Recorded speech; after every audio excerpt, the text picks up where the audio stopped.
simplement des intrants agricoles. Question financière dans un premier temps. À votre avis, pourquoi la situation de l'élection du président Macron est assez... agricole se prépare. Mesdames, Messieurs, bonsoir. Très heureux de vous retrouver ici en direct du Parc des Expositions de Paris dans le cadre du Salon de l'Agriculture. Et si le problème venait de l'ambiguïté agricole française? En clair, est-ce qu'on a réellement choisi le type d'agriculture qu'on veut en France? Est-ce qu'on veut une agriculture façon exportatrice, façon Brésil, on va dire?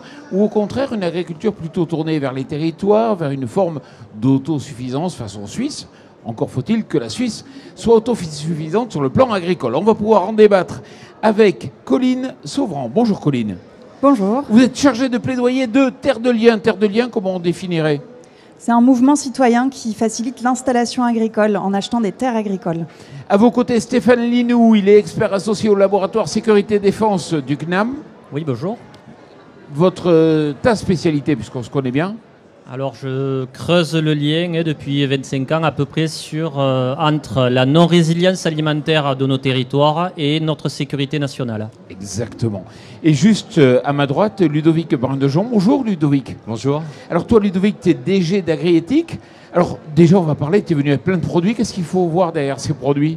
Quand vous voyez le petit logo bleu, blanc, rouge, là je ne sais pas si on le voit d'ailleurs, je vais prendre juste ici. On le voit en gros là, sur la caméra. Vous avez l'assurance que le producteur est payé au bon prix en fait. D'accord, et vous avez de nouveaux produits chaque année? Oui, tout à fait, on va lancer dès demain dans une nouvelle filière, une gamme de spiritueux, donc de la vodka avec du quinoa équitable. Et on va également basculer toute la filière canard-laberry en commerce équitable. D'accord aussi. Puis vous avez alors ils ne sont pas là, mais après on a d'autres produits, donc du sel. Alors là, d'ailleurs, il est sur notre stand, le représentant, Pierre-Marie Brizou. Donc là, ils installent en fait des mini-usines, mini-usines dans les fermes pour fabriquer du yaourt. Donc ce qui est intéressant, c'est que le producteur finalement capte directement la valeur ajoutée, quoi. Voilà, donc c'est la recherche de la valeur ajoutée directement à la ferme ou en circuit court. Le 17 février, c'était une date importante. Pourquoi? Parce que vous avez publié un rapport qui dit en clair que la France a suffisamment d'hectares pour être autosuffisante. Tout à fait. La France dispose de 28 millions d'hectares. 28 millions d'hectares, ça peut nourrir largement toute la population française et même plus. Le problème, c'est qu'on s'est rendu compte que près de la moitié de ces terres sont finalement dédiées à l'exportation. 43% pour être précis. Et donc finalement, l'agriculture française ne nourrit pas totalement la population française. Et c'est une vraie problématique quand on voit tous les enjeux géopolitiques, de choc économique, de crise sanitaire qu'on a dû affronter ces dernières années. On en vient à se demander pourquoi est-ce que les gouvernements successifs ont fait ces choix qui, c'est notre sentiment et on est allé vérifier, ne sont pas les choix ni des agriculteurs ni des Français. Et la question, c'est pourquoi? Alors, pourquoi on a fait ça? Deux raisons. La première, c'est qu'on a vraiment inscrit l'agriculture dans le commerce international depuis des décennies. Et ça a eu des conséquences assez néfastes sur l'agriculture, puisque finalement, on a des fermes qui se sont structurées, agrandies, concentrées et spécialisées pour servir ce marché international. Le deuxième élément, c'est qu'on a aussi inscrit notre agriculture dans des filières de plus en plus longues, avec des aliments qui sont de plus en plus transformés. Et en consommant des aliments transformés, eh bien, finalement, on est de moins en moins sûr qu'on peut consommer français. C'est très simple, hein. Si vous allez au supermarché, au rayon frais, vous allez avoir plein de produits français. Par contre, dans les produits transformés, eh bien, c'est assez difficile de connaître l'origine des produits. Et pour une raison très simple, c'est que l'agro-industrie va aller chercher la matière première là où elle est la moins chère. Et donc, c'est pas toujours en France. Et par exemple, on peut avoir un produit français dans lequel il y a du beurre importé. Tout à fait. Alors nous, quand on va acheter du beurre au supermarché, a priori, on a envie que ce soit du beurre français. Mais dans les produits transformés, la moitié du beurre n'est pas français, il est importé. D'accord. Comment vous réagissez? Alors, nous, c'est complètement le contraste par rapport à ce que vient de dire Colline, puisque tous nos industriels s'engagent à acheter de la matière première française. Et au-delà de ça, si on prend la brioche, par exemple, la boulangère achète son blé, ses œufs, et son beurre sur le principe du commerce équitable origine France. Donc on est à l'inverse de ce qu'on vient d'entendre. Et l'intérêt, bien sûr, c'est de capter bien sûr, la valeur ajoutée pour le producteur et qu'il soit payé au juste prix sur un minimum de 3 ans. Par contre, là où on peut agir, je me permets de continuer le débat, c'est plutôt d'inciter le consommateur. Parce que le problème, c'est toujours le consommateur. C'est quel choix il va faire entre des produits d'import à bas prix ou des produits justement qui sont au juste prix dans le cadre du commerce équitable. Et je pense que le distributeur justement peut inciter par le biais, je dirais, de la qualification de son offre, par le biais du rayonnage, peut inciter le consommateur à aller justement sur des produits français avec un prix juste pour le producteur. D'accord. La démarche d'Agriéthique, elle est excellente. Malheureusement, c'est quand même pas la majorité aujourd'hui. C'est Epsilon. Oui, alors aujourd'hui, Agriéthique, c'est un peu plus de 520 millions d'euros de produits labellisés. Alors c'est vrai que pour l'instant, ça reste une niche. Mais justement, l'objectif, c'est de le faire connaître, de le faire comprendre. Et l'intérêt pour les industriels, justement, au-delà, je dirais, de communiquer et d'avoir des relations de confiance avec leurs producteurs, c'est de pouvoir justement sécuriser un approvisionnement local et français. Et sans les aléas de marché ou d'approvisionnement physique.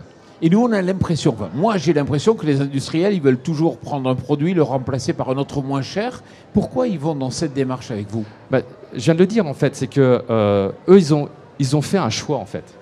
Ils ont fait le choix d'une matière première française. Donc derrière ça, pour avoir une matière première française, faut qu'ils payent les producteurs au juste prix. Il faut qu'ils engagent des relations de confiance dans la durée, des relations contractuelles dans la durée. Et l'intérêt derrière, justement, c'est de pouvoir finalement, à partir du moment où on a bâti ces relations de confiance, c'est de pouvoir sécuriser leurs approvisionnements. Ils n'ont plus le stress d'aller sur le marché et de savoir si le beurre, le blé, demain, va avoir tel ou tel prix. Ils connaissent leur prix à l'avance, en fait. Je comprends bien. Et les personnes qui travaillent avec vous, les industriels qui travaillent avec vous, ils font tous leurs produits chez Agriéthique ou avec le label Agriéthique, ou ils font les deux ? Non. Alors, si on prend les marques, c'est la totalité de la marque qui est engagée. C'est pas, par exemple, la boulangère va pas engager uniquement sa brioche. Il va engager aussi son pain de mie, sa baguette viennoise, son pain au chocolat, etc. Et pourquoi ils le font maintenant, à votre avis ? Pourquoi ? Mais alors, il faut savoir que l'Agriéthique est né en 2013, donc ça fait 11 ans. Si on prend cet industriel qui est la boulangère, ça fait depuis 11 ans qu'ils se sont engagés. Alors d'autres sont venus plus tardivement. Mais c'est vrai que vous avez raison. Il y a, je dirais, une plus grande appétence par rapport à notre modèle aujourd'hui, parce qu'il y a une insécurité sur l'approvisionnement. Donc les industriels, au-delà de l'aspect engagement, marketing, communication, l'intérêt pour eux, je reviens toujours sur le même sujet, c'est la sécurité de l'approvisionnement. Et en plus, Colline, ce que vous dites, c'est qu'on exporte, mais en plus, on n'est pas bon à l'export. C'est-à-dire qu'on est passé de la 2e à la 6e place. Oui, et malheureusement, c'est vraiment une obsession chez nos politiques, alors que ça ne devrait pas. On devrait plutôt être obsédé par le fait de nourrir la population française, parce que pourquoi les agriculteurs sont des agriculteurs ? A priori, en premier lieu, pour nous alimenter, c'est leur vocation. Et quand on écoute les débats au Sénat la semaine dernière sur la loi d'orientation agricole, on se rend bien compte que cette question de l'exportation, elle obnubile, alors qu'en fait, on a l'impression d'être une puissance agricole, on ne l'est pas. Nos filières exportatrices, par ailleurs, elles sont extrêmement dépendantes d'intrants comme les engrais, comme les aliments pour les élevages intensifs. Et tout ça, ça fait qu'on est complètement dépendant. Et s'il y a des chocs comme la guerre en Ukraine a pu être un choc sur le prix du gaz et donc sur le prix des engrais, eh bien, derrière, c'est l'alimentation qui va être touchée directement. Là, il faut donner la parole à Stéphane Linou, justement. Malheureusement, on va peut-être, et on l'espère surtout pas, mais dans une géopolitique qui va être à base de conflits armés et qui peut nous concerner. Le président de la République a dit, attention, on est dans une situation aujourd'hui où il faut penser à la guerre. On n'est pas du tout prêt. Surtout qu'on arme Poutine, alors avec nos engrais, donc c'est. En plus, on achète des engrais russes pour financer Poutine. Et tout ça, c'est officiel. Je veux dire, entre le gaz acheté à M. Trump et le gaz acheté à M. Poutine pour faire les engrais, en fait, on ne choisit peut-être pas trop bien nos dépendances. Donc en fait, je ne suis pas partisan de l'autarcie, mais au point où on en est, franchement, on ne peut faire que des progrès. Et d'où ça vient, hein, on disait d'où ça vient, cette hyper spécialisation et cette hyper dépendance, c'est quelque part la théorie des avantages comparatifs de Ricardo, qui fait que depuis que le transport ne coûte rien, on s'est extrêmement spécialisé et on a arrêté de faire de l'élevage là où on était dans la polyculture, on a arrêté de faire des cultures là où on faisait là aussi de la polyculture et élevage.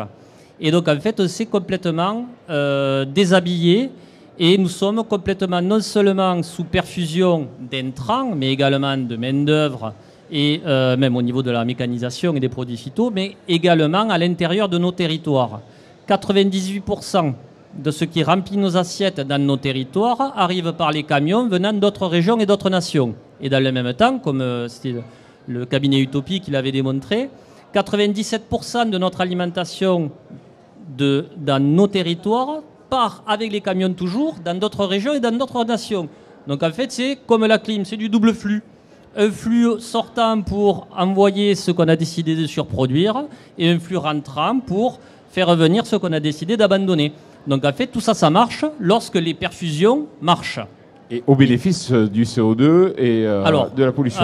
Non, en plus, mais en fait, c'est une question de sécurité. Donc en fait, entre les 2% d'autonomie alimentaire que nous avons dans chacun de nos territoires et le 100% qui serait l'autarcie, que je ne souhaite pas d'ailleurs, on n'y arrivera sûrement pas, il y a peut-être un entre-deux à trouver. Et quelque part, il faut revenir sur cette hyper-spécialisation de nos territoires, c'est-à-dire rajouter un volume de cyrulnique, c'est-à-dire la résilience et entre autres la diversité, dans le Ricardo. En fait, c'est déspécialiser nos territoires et revoir le partage de la valeur. Et pour moi, le commerce équitable, c'est une question de sécurité. Parce que lorsqu'on rémunère correctement chaque maillon, c'est la meilleure façon de les maintenir en vie. Et c'est la meilleure façon de maintenir, voire de retricoter, si ça se généralise, nos infrastructures nourricières de proximité, que nous n'avons plus dans nos territoires. Donc en fait, il y aurait des troubles à l'ordre public s'il y avait, par exemple, comme je l'avais mis dans mon bouquin là, en 2018, dans Résilience alimentaire et sécurité nationale, une cyberattaque russe venant d'Ukraine sur notre chaîne d'approvisionnement alimentaire. Eh bien en fait, on se taperait dessus parce que nous sommes devenus intolérants à la frustration et il y a une totale déterritorialisation de la production et de la consommation alimentaire. Et entre les deux, il n'y a rien. Il n'y a pas de filet de sécurité alimentaire dans nos territoires. C'est-à-dire que pour des raisons de sécurité, eh bien, il va falloir protéger le foncier, le valoriser, mais d'abord correctement payer nos producteurs. Et c'est du commerce équitable nord-nord, mais tout ça pour des raisons de sécurité, puisque la biodiversité, tout le monde s'en fout. La santé, à part si on est malade de suite, tout le monde s'en fout.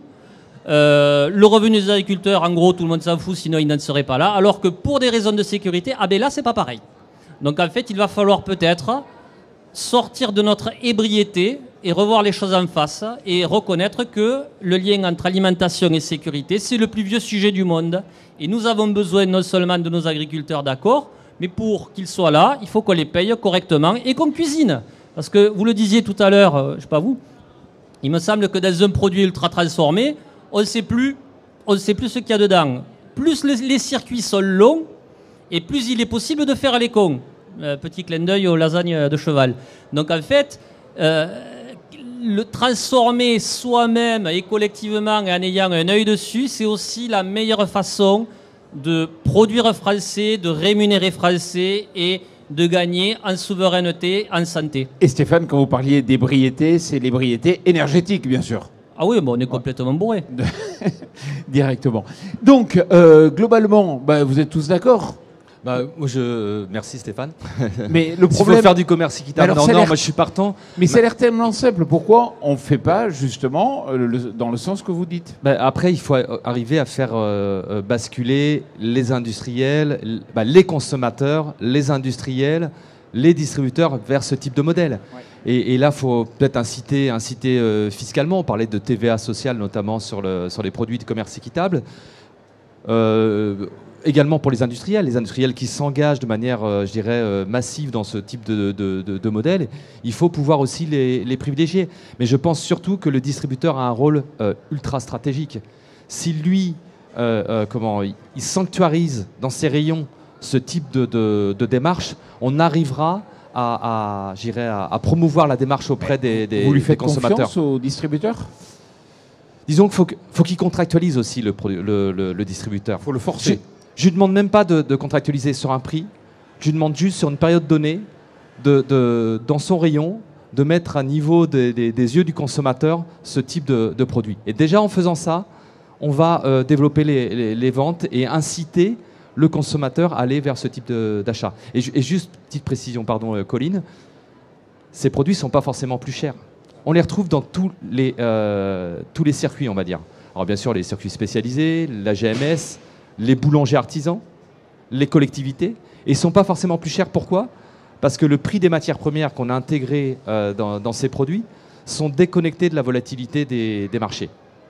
C'est-à-dire que quand le prix du blé explose, notamment suite à la guerre en Ukraine, le producteur, lui, va toujours bénéficier d'un prix qui soit au niveau de ses coûts de production, plus une marge, bien sûr, pour vivre de son métier. Colline. Oui, c'est assez intéressant de parler du rôle des distributeurs parce qu'effectivement, on dit beaucoup la demande oriente l'offre, mais les consommateurs, il y a aujourd'hui quand même beaucoup de précarité alimentaire en France, il ne faut pas le nier. Et donc, c'est très difficile de dire à quelqu'un, c'est de votre faute, il faut que vous consommiez mieux. Non, ce discours-là, il n'est pas entendable. Aujourd'hui, on a des distributeurs qui font des marges énormes sur les produits bio. Résultat, le bio est inaccessible. Comment vous voulez qu'on fasse grandir cette filière qui pourtant soigne les terres ? Ça, c'est vraiment un élément. Aujourd'hui, on a 48 milliards d'euros chaque année de budget public qui vont au système alimentaire, dans toute la chaîne, depuis la production jusqu'à la consommation. Il y a un rapport l'année dernière qui est sorti qui montre que 70% de ces montants pourraient être orientés pour vraiment favoriser la transition agroécologique depuis la production jusque dans les assiettes. Ces choix-là, c'est des choix politiques. C'est important que ces choix ils soient faits, mais l'écoute n'est pas là. On a des politiques qui nous bassinent avec la compétitivité. Pourquoi, justement, ces choix politiques ne sont pas faits ? Pourquoi la ministre de l'Agriculture ne va pas prendre des décisions dans ce sens-là ? J'aimerais beaucoup lui poser la question parce que moi-même, je ne comprends pas pourquoi. Mais vous pourquoi, avez quand une on idée, est ministre de l'Agriculture, on n'est pas en capacité aujourd'hui de dire oui, il faut qu'on prenne soin des terres agricoles. Ces terres agricoles, elles nous nourrissent. Pourquoi on n'est pas en capacité de prendre soin des agriculteurs et des agricultrices ? On les entend depuis plus d'1 an dans la rue réclamer des revenus dignes et on en est encore là. Egalim 4 demain. Pourquoi est-ce que depuis 2018 on n'a pas été capable ? Moi, je vais vous le dire, c'est parce qu'on a choisi de se tourner vers l'export. Pendant le XXe siècle, on a développé des silos, des coopératives, une industrie, une transformation, tout un circuit qui n'a pas envie aujourd'hui, du jour au lendemain, de changer. Alors c'est toute la chaîne qui doit changer, c'est sûr, mais on a les moyens. Et s'il y a la volonté, on peut vraiment aller très loin et on peut vraiment montrer l'exemple. Aujourd'hui, dans les territoires, il y a beaucoup de collectivités qui vraiment sortent les mains des poches pour justement avoir des outils de transformation à taille humaine, favoriser des installations, parce que si demain, on n'a personne qui veut s'installer dans les exploitations agricoles, qui c'est qui va nous nourrir, qui c'est qui va travailler la terre ? Donc on a vraiment toute une chaîne à développer et aujourd'hui on a des territoires qui nous montrent la voie et il serait grand temps de les écouter et de faire changer d'échelle ces initiatives. Alors j'ai envie de vous poser la question de comment il faut procéder. On arrive vers la fin de l'émission, je vous donne la parole. Ouais. Mais concrètement, quelle solution ? Est-ce qu'il faut faire une destruction schumpeterienne, on appuie, on détruit tout et on reconstruit un nouveau modèle, ou est-ce qu'il faut y aller petit à petit comme vous ? Je voudrais juste réagir par rapport à ce que vous venez de dire par rapport aux coopératives. Faut pas mettre toutes les coopératives dans le même panier. Je veux dire, il y a des coopératives qui font très bien le boulot, qui ont aujourd'hui des outils justement qui permettent de tracer parfaitement les matières premières qu'on retrouve dans ces produits équitables. Donc il y a des coopératives qui font du commerce équitable en France. Je tiens à le préciser parce qu'autrement on va faire un amalgame. Sur les solutions, on parlait d'Egalim 3, 4. La solution c'est la transparence. Plus les acteurs vont jouer la transparence, moins il y aura de conflits entre les acteurs et mieux on pourra répartir les marges. Le problème d'Egalim, c'est ça, c'est un problème de transparence entre les acteurs. Aujourd'hui, dans le commerce équitable, le premier maillon qui joue, alors je vais être un peu cru, mais qui se met à poil, c'est l'agriculteur. C'est l'agriculteur qui décompose son coût de production et qui le montre au premier acheteur. Il faut aller jusqu'au bout, il faut aller jusqu'au distributeur. Quand on aura, je dirais, la marge de tout le monde, on pourra avoir une répartition équitable. Mais on le sait, la transformation et la grande distribution sont suffisamment forts pour faire qu'on est à Egalim 4 bientôt, peut-être 34 demain. Enfin, on voit bien qu'ils ont un pouvoir tel qui font que la transparence, c'est pas gagné. Après, c'est la réglementation aussi qui nous freine. Mais dans ce cas-là, il faut être capable d'agir sur le politique, qui n'a pas l'air de vouloir trop agir, Colline. On se pose la question, effectivement. Bon, il faut le dire. Pour finir, parce qu'on arrive au terme de cette émission, la question c'est de se dire, bon, est-ce qu'on a vraiment choisi le type d'agriculture qu'on veut? Est-ce qu'on veut une agriculture tournée vers l'export? Est-ce qu'on veut une agriculture tournée vers les territoires? Et est-ce qu'à force de ne pas faire le choix, on risque peut-être, Stéphane?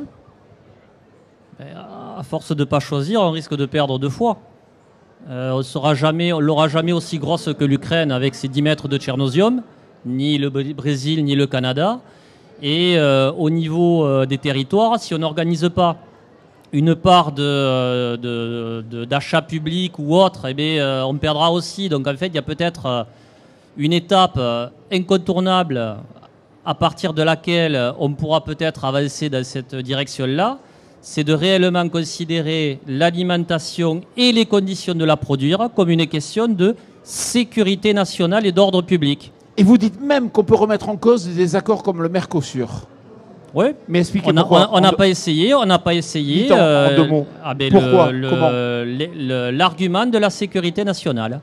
Qui permettrait de signer le Mercosur. Qui permettrait de ne pas mettre dans ce pot-là de négociation l'alimentation, qui est une question de sécurité nationale. Pourquoi on ne regarde pas le sujet de l'alimentation avec ce prisme-là?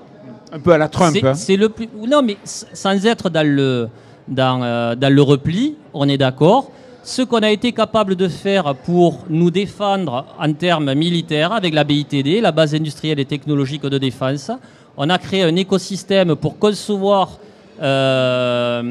l'armement et pour également le produire. Il y a des commandes publiques pour à peu près la moitié ou 40% qui font fonctionner les entreprises de la défense. Le reste, c'est pour l'exportation. Donc pourquoi, pour l'alimentation, on ne s'inspirerait pas de ce même modèle? On arrive à l'autosuffisance et le reste, éventuellement, on l'exporte. Je te sécurise une partie de ton bilan comptable, le reste, tu exportes. Et tout ça pour des questions de sécurité. Pourquoi on ne créerait pas une BITD alimentaire, une base industrielle et technologique de défense alimentaire et tout ce qui la permet, c'est-à-dire le foncier et l'eau et la biodiversité qui sont nos soldats, hein. Le microbiote du sol est gavé de nos soldats. Colline, bonne idée ou mauvaise idée?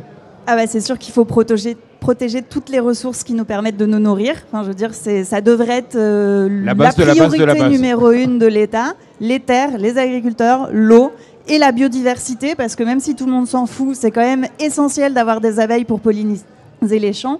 Donc oui, il faut protéger ça. Et Ludovic, mais c'est une conclusion. Hein. 3 points. C'est une longue conclusion. Non, ça va être très rapide. Des mots-clés. Transparence, convergence. Faisons converger nos intérêts, que ce soit entre les agriculteurs, les transformateurs, les industriels, les distributeurs. Et surtout, ne pas opposer écologie et économie. C'est-à-dire qu'on ne peut pas faire de transition sans rémunération. Mais on le disait tout à l'heure, si le producteur non plus ne fait pas attention à son sol, ça va être compliqué aussi d'avoir à gérer du rendement et d'avoir de la rentabilité derrière. Ludovic Brindejean, merci beaucoup Colline, merci beaucoup Sauvran d'être venu ici sur le plateau, Stéphane Linou, merci beaucoup et surtout merci à vous. Merci. Largement des intrants agricoles.